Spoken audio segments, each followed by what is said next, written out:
আজকে সকালবেলা উঠেই আমি বাজারে চলে গেলাম, আর বাজার থেকে গিয়ে ঝটপট করে একটু বাজার করলাম। বাজার সেরকম সবজি বাজাতে কিছুই নেইনি, চিংড়ি মাছ নিয়ে এসেছি, একটু মাছের মাথা, একটু মাছ আর একটু মাংস নিয়ে আসলাম। কালকে একটা আমাদের বাড়িতে বিশেষ দিন আছে, সেই কারণেই আমি অল্প অল্প করে সব মাছ এনে রেখে দিলাম। আজকে যদি বাজার ধোয়া করে রাখি, কালকে আমার খাটনিটা কম হবে। তা যাই হোক, আমার শরীরটা খুবই খারাপ, আমি এই দুদিন ধরে কিন্তু ভিডিও দিতে পারি না বন্ধুরা। তা আজকে অনেক কষ্ট করে একটু শরীরটা ঠিক করেছি, কিন্তু দেখো এই ছোট ছোট চিংড়ি মাছ বাঁচতে বাঁচতে তো আরো আমি অসুস্থ হয়ে যাব।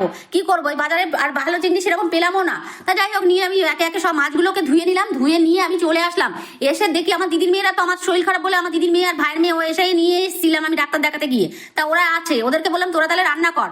ও বললো ঠিক আছে, আমি ছোট মা রান্না করে দেবো। তা যাই হোক, ওকে রান্না করতে দিলে তো হবে না, আমাকে তো একটু জোগাড়ও করে দিতে হবে। তাই আমি চলে গেলাম সবজিগুলো কাটতে। আমি ওকে বললাম শোনা তুই রান্না করবি, আমি সবজিগুলো সব কেটে দিচ্ছি, দাঁড়া।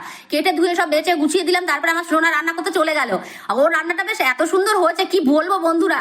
এই দেখো, প্রথমে বেগুন ভাজা বসিয়ে দিচ্ছি। যাই হোক, বেগুনটা ভাজছে, এইদিকে মাংস করবে আর করবে পটল ভাজা। ও তো বাচ্চা মানুষ, ওকে তো বেশি রান্না করতে দিলে হবে না, তাই অল্প অল্পই বললাম তুই রান্না কর।